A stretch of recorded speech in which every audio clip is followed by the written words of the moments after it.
Welcome to the FocusCast. Today we're talking about processed sugars and focus. Yum, yum. Tasty. So if you want to accomplish your dreams, bro, and grow your Yeah. company, being aware of your sugar intake may actually be important, and we're going to find out why. Oh my gosh. Sugar has a major impact on our brain function and overall mental health, which these stats I thought were crazy that we're going to mention today about sugar and mental health. And it turns out, We are at war with the sugar industry. oh my gosh. More about that later.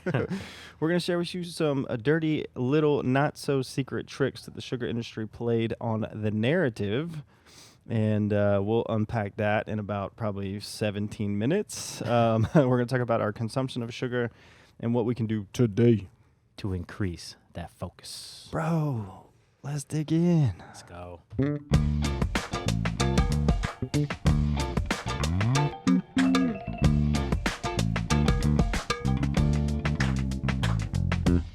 I'm Jonathan Noel. And I'm Bryan Noel, This is the FocusCast where we drop focus guides for founders and solopreneurs. with a 7 or 8 figure goal. So let's get focused as. Boy. I'm so excited. So today we're talking about sugar. Processed sugar. Processed, ultra processed, white Yeah. sugar that we know and love. Yes. It's in your pantry right now, a big 2-pound bag of it. and Whatever it is, a 5-pound bag, whatever that normal size is. And in a lot of things that are also in your pantry, like cereals, juices. So what might be a problem? Do you think too much sugar might be a problem? Well, the first problem is we eat too much sugar. That's the first problem. We as in Americans. Yes. So according to the American Heart Association, the guidelines for men, they should eat 9 teaspoons of sugar a day. No more. But you know how much we eat every day, bro? I think that the American Heart Association estimated the average person has 17 teaspoons of sugar every day. Almost double the dose. 17 teaspoons. Honestly, seems kind of light. I thought it was going to be more.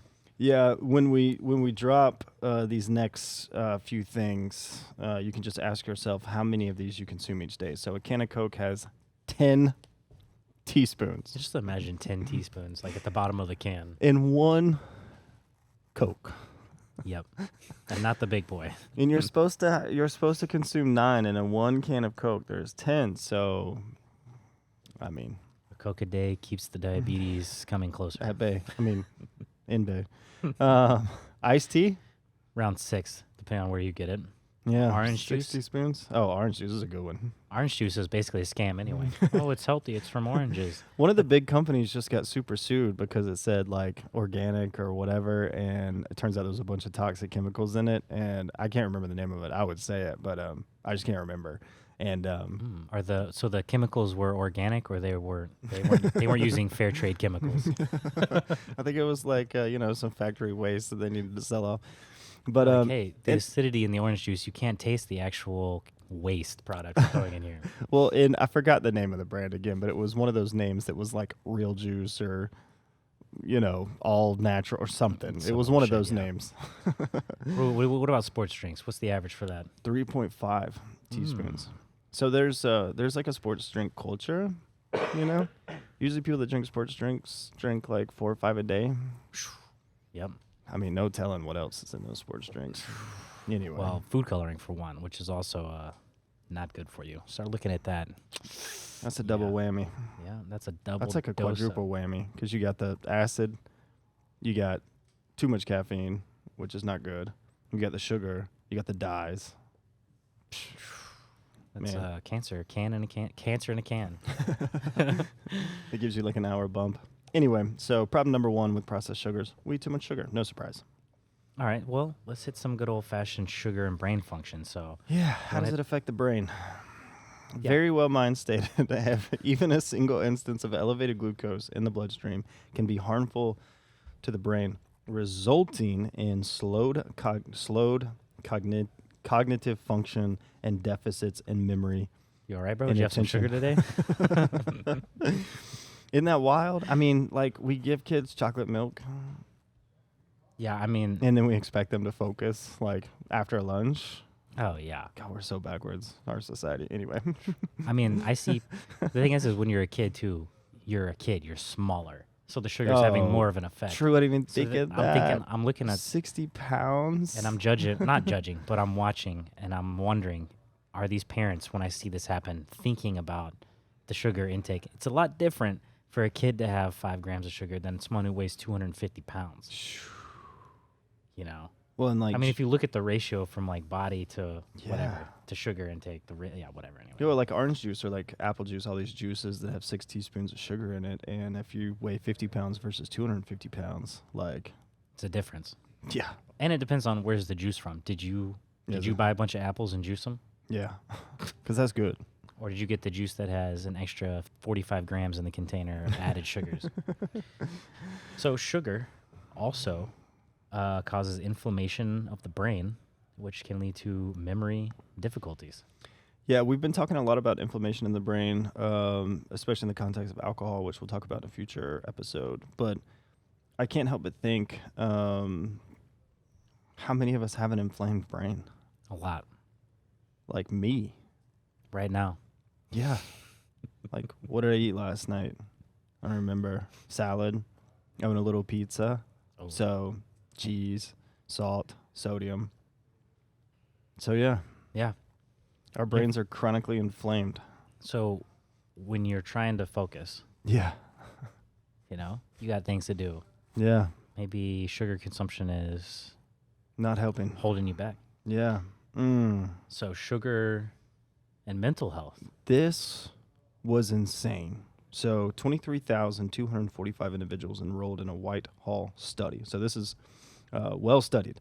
Found higher rates of sugar consumption was associated with a greater incidence. Incidents. Incidence. That makes sense. Of depression. So again, like many of us struggle with depression or, bad mood, poor mood, irritable mood, right? There's a lot of just these emotions that we feel. And this study suggests that some of that is because of sugar intake, which is wild. And people don't think about those kind of things. I know. I mean, if you just grew up in a household where there's always, soda, Always. always soda, there's always this, and you just grew up drinking it, you might not even be thinking about this. Yeah. But yeah, sugar is not great for you, and especially not in massive quantities. I know. Got Yeah. another stat, bro. We got another study here. This is from the journal Scientific Reports. They found with the highest levels of sugar consumption, those with the highest level of sugar consumption were 23% more likely to be diagnosed with a mental disorder. 23% is a pretty decent amount. That's I don't want to be I don't want a 23% higher chance of mental disorder. Yeah. So I was listening to the Model Health Show. Shout out. Sean Stevenson. But they had the doctor on there. I forget the names always, as you know. But the guy was basically saying a lot of mental health, not surprisingly, if you look at things holistically, have to do with metabolic disorders. So basically, it turns out your overall health affects your brain. Imagine that. Imagine that. Imagine it took us to 2023 and scientists to finally figure out that your physical health affects your mental health. Oh my gosh. Welcome to America. You think people in other cultures and countries, you think they already knew that growing up? Anyway, it's pretty funny. Yeah, that is funny. So, well, here's some of the reason we don't know about the effect of sugar and why it's not very good for us in the context of, we're not even talking about the physical stuff because we talk about focus more than anything, but obviously there's a ton of just physical side effects. But we are at war with sugar. And I wonder why. I think it could be because sugar manufacturing and the processing market is worth an estimated $56 billion. Here's what's wild about that. That's not like the products. That's not sugar as a whole. That's before it's sold. That's literally just the manufacturing So market. that's how much of sugar these big companies are paying to buy it, and before it's even sold retail. Yeah. In their products. Yeah. I mean, we all know, like, there's some big brands out there that the majority of their ingredients is sugar. So, I mean, if you looked at sugar as a whole, like, it'd be a trillion-dollar market. Yeah. So, yeah, we're at war with sugar. And this is a little interesting fact. I think a decent amount of people know this, but it's interesting to pull it back into our daily struggles. But so the U.S. Sugar Program, Agricultural Food Act of 1981, the U.S. Sugar Program maintains a minimum price for sugar with the goal of protecting sugar industry growers and processors. But here's how that plays out for us as the taxpayers. Oh, this is what I love. I love hearing about where our taxes end up. Let's hear it, bro. $3 to $4 billion we spend each year on sugar subsidies. So a subsidy is the government gives. Yeah, the government gives money to these manufacturers of sugar so that way they can maintain a price, but they still want to make the profits. So they maintain those profits by getting taxpayer dollars. That's a subsidy. Wow. So let's do the math on this real quick, because I think the United States just hit 400 million people, right? Citizens. It used to be like 360 million. Oh, I don't know. Last time I looked. Good question. So let's do the math on that. How much is that per person? Let's just say it's about $10 a person. Yeah. Because it's 400 million. Oh, yeah. You boost that up. Yeah. So we all pay about $10 a year so the sugar companies can make billions. Yeah. And what's wild about that is we, especially right now, this episode's being filmed in February of 2023. So we're all very familiar with inflation and the cost of groceries and all that kind of stuff. If you want to go get some healthy eggs or some asparagus or some broccoli or something like that, like, $80 is very expensive. Yeah, you get 10 things and you walk out and you spend over $100. Yep. But the sugar companies. Yeah, it's pretty sad actually. Like we have access to, for those who are in poverty, who are affected the most by sugar through diabetes and heart disease and mental illness and all that, mental disorders, all that kind of stuff, and which is directly related to some of the things that we intake. This food is kept at a minimal price, so it's affordable by those that can't afford healthy products. So our taxes are paying for the things that are killing us, that keep us poor. Sounds awesome. Yeah. That's when the government's really working efficiently. I love that. It's very efficient for some. Think about like the 2-liter bottle of soda that's been 99 cents since you were a kid, and it never, even with all this inflation, like you're talking about, like good eggs went from $3 to $4, now they're up to like 12, depending on where you're at. So, but you can still get that 2-liter cheap soda, off-brand cola, the super cola, the Misty Mountains, for 99 cents. And here's why. I want some of that Misty Dew, bro. I want some of that, the Dew Misty. Mix that with some cheap alcohol, vodka, and you got yourself Coke. a great night. Cope. That's the ultimate hangover. Oh my gosh. Best hangover you've ever had. Yep. The only energy you have the next day is to labor and then go home and die every day. So this is interesting. So this is how they maintain that, right? So according to the Miami Herald and the Tampa Bay Times, the sugar industry led by the United States Sugar and Florida Crystals gave $57.8 million in direct and in-kind contributions to state and local political campaigns between 1994 and 2016.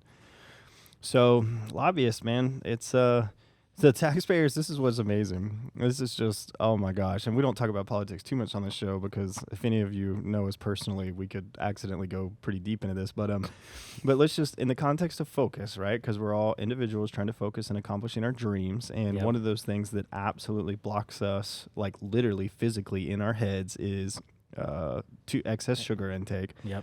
You've got taxpayers paying $3 to $4 billion to a few private companies that then in turn take $60 million and lobby to ensure that they maintain those statuses and subsidies. That's honestly, if you're looking at the return ratio on that 57 million, that's nothing. I mean, of course they would do that. I mean, who wouldn't? Who wouldn't? And that's over 94 to 16 in almost 20 years. I mean, really, like, it's $3 to $4 billion each year in sugar subsidies, but yet they're only paying like $5 million a year. That's a pretty damn good return on investment. Yeah, I mean, apparently it's real fucking cheap to buy a politician. That's what I'm seeing. That's what I'm saying. That's almost too cheap. I mean, give them some more money. Golly. I mean, if you can pay off the system. The entire system. With $57 million to get Over a 20 years. $3 to $4 billion subsidy for the industry, like, Why not? I those numbers don't even make sense to me. I think it should be $57 million a quarter. Yeah, no kidding. You know? So this is interesting. This is from that article in the Miami Herald and the Tampa Bay Times. So this is one of the spokespersons talking about the industry itself, and he said, "The sugar guys win votes because they're better at politics than anyone else." Hey, kudos for them, right? They figured it out. Mm-hmm. It's just all to our demise. But the industry has retained a core of lobbyists, experts, and other advocates that could fill a stadium. This is just someone based on the article. I read the article, and it's not a very inspiring article. It's kind of gross, but like they're mobilized. They've been doing Yeah. it for a long time. So Yeah. this is what we're at war against. Yeah, you can't. You can't really blame them. Yeah, I mean, how do you increase profits? You know, I mean, we're all trying to increase profits. I mean, we're all Sure, you're doing the same thing. on the back of people's healths Yeah, with government subsidies. people's pockets and people's health. Yeah, but that's why you have to vote with your dollars, plain and simple. You have to vote with your money. Yeah, and That's really what it all comes down. And you have to, well, I think educate. I think the biggest punk rock thing we can do, and I'm a former punk rocker. I was a punk rocker in middle school, had a mohawk. So You had a song that you played. yeah, I did. Still have a song on cassette. But I think one of the greatest forms of rebellion we can do as citizens and human beings right now is to be healthy, which is wild. One of the greatest forms of rebellion is we can be aware and healthy I totally agree. and elevate our focus. Stay out of the system. Yeah, it's wild. So one more thing to get us all good and upset about these realities, bro. This next bullet, trust the science. Maybe. Maybe not. So this is from promarket.org. Historical documents were released showing that the sugar industry paid Harvard scientists in the 60s to produce research that downplayed the connection between sugar and heart disease and instead lay the blame on saturated fats. Saturated fat was like, what the hell did I do, Wait, man? Why are they hating on my butter? I need my butter. Oh my gosh. Don't blame your bullshit from sugar on my butter. So this is so wild, right? Like heart disease is relatively a new thing. If we look at like, Oh, it's the number one killer in America, right? I know, yeah, it's the number one killer in America, and it's relatively new if we look at like hundreds of years of human beings. Yeah, if you're looking at the overall scope of humanity, this is definitely a new phenomenon. Like people died from like plagues and war. Yeah. Now we're dying from heart disease and cancers. Disease before there was penicillin and And infections. that's why I put when I wrote the notes, I put we were at war at sugar, right? Like if we were 100 years ago, it would be very likely that us as young men would go to war and we wouldn't make it, right? There would be some war, and now it's like the majority of people die from heart disease and cancer. So this is second to that note, trust the science, maybe. According to the New York Times, the documents suggest, this was all published out of the New York Times, the documents suggest that 5 decades of scientific research into the interconnection between nutrition and heart disease may have been largely shaped by the sugar industry. So, right now, the reason I brought this up is because right now there's like these major campaigns around trust the science. Yeah, I've heard of that. And apparently if you deviate from the core narrative that is being pushed on us, you're not, quote, following the science. And so here we are as an example of, from the 60s, how an entire... Well, bro, the good thing is, the great thing is, just because it happened before, it doesn't mean it can happen again. So we don't have to worry about all of these industries that have our best interest in mind using anything that they can to push something that would be against our best interest. There's no way they would do that now. No. People were only evil in the 60s. Not before, not after. Yeah. So we know, bro, we got overconsumption of processed sugars. For anyone listening to this podcast, I would assume that you are trying to accomplish your dreams, launch a business, grow a business, whatever, and you want to focus. So processed sugar, we know, we eat too much of it. It impacts our brain function. Yep. It even impacts our mental health. And this is something that we do, unfortunately, have to be aware of every single day because there's some intentional infrastructure set up Right. to have us consume sugar. So Let's hit that one bullet. Let's hit that one point again that you said within arm's length. Yes. Oh, yeah. So that was the campaign by one of the big beverage brands. Right? Yes. Within arm's reach war. That's their marketing campaign. That no matter where you go, no matter what you're looking at, This beverage with probably 40 grams of sugar is within arm's length. yeah, So 10 teaspoons. So solutions, bro. There's got to be some solutions. What do we do? So Solutions to eating too much processed sugar. one could be is that you don't do it. When you're hungry, chug a bunch of water first instead of going straight to like a sugary snack or sugary drink. Yeah, that's a big one. We've mentioned that one a couple times, but I think it's Your body you might be feeling like you're hungry, but it could be your body telling you you're actually dehydrated. yeah. We'll talk about it when we talk about body water balance in an episode. 75% of Americans are chronically dehydrated. Speaking of which, So a lot of times when you're hungry, the first thing you should do is just drink an entire glass of water. You know, if any of my friends know I pee a lot. I also pee a lot. Yeah. Because we drink a lot of water. Drink a ton of water, just Yep. a ton of water. I think with one of the girls I dated back, in the day, thought that I was peeing so much she thought I was doing cocaine or something. She's like, "Why do you pee so much?" I'm like, Why do you keep going to the bathroom? "Yeah, why do you keep going to the bathroom?" She's like, "I drink a lot of water." And you're itching your nose when you come back. It's like water and sinuses. I can see why someone would think it was coke habit.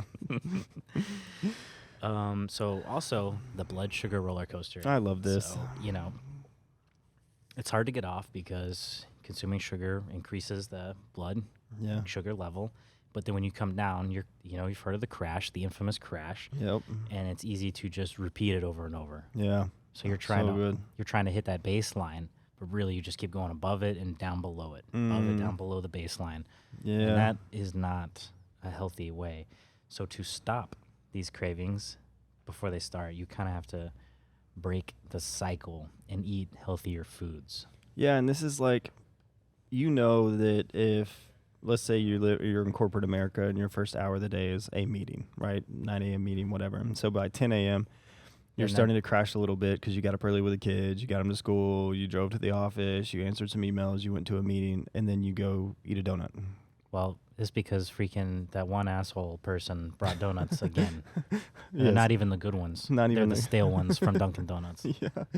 So if that's a habit of yours, the goal is in that meeting or at the end of that meeting, eat a bowl of strawberries. There you or go. eat an apple. So Or that anything. way, you're getting that sugar, and then your body's like, oh, okay, I'm But good. at least it's fructose from fruit and Yeah. not highly processed mega Mega sugar. sugar. So last but not least, stress causes you to be hungry. So there's a lot of stress. We talked about this on several episodes when we talked about stress and anxiety and all those things. And stress really kills our focus. And one of our common go-to drugs when we're stressed is Sugar. processed sugar and Food. So stress causes you to be hungry. Stress causes the hormone cortisol to flood your body, releasing glucose from your liver, which in turn raises your blood pressure. And then that's when you crave something sweet. So chemical things are happening in your body when you're stressed. And many of us live chronically stressed. Yep. So if you can think about it, your body's in a constant state of releasing this cortisol, which again is flooding your body and just wildly adjusting your glucose levels throughout your body. So it's no wonder that you're tired or you're hungry or you're craving something bad or whatever. And so the biggest thing you can do if you're experiencing stress hunger is go for a walk. Drink some water, go for a walk in the sun if it's sunny outside. But that's like the best thing you can do for your body in that moment. Go outside, breathe, get some sun, drink a big glass of water, and just go for a walk. And a lot of times that'll help cure that craving. We have a walk pretty much every day when we're at the office. Every day. And we talked about this in the tea episode. Go listen to the tea episode. But one of the greatest things you can do among all of this is drink more tea during the day. Good, healthy teas. Yeah. Because it's gonna offset some of those cravings. And you can put a little honey in tea to get some of that sweetness. Honey is a little different, actually. Yeah. I keep hearing more and more about how honey doesn't activate or doesn't raise the blood sugar like white ass sugar does. I know. It's So funny. Oh, go ahead. That the oldest form of sugar that's ever existed is actually healthy for you, that humans have been consuming. But obviously, like everything, you have to buy the good stuff. Yeah. Oh, Because yeah. Fake honey. Fake honey, cheap honey, all they do is feed the bees sugar water. And so, yeah, you're basically just drinking sugar water with extra steps.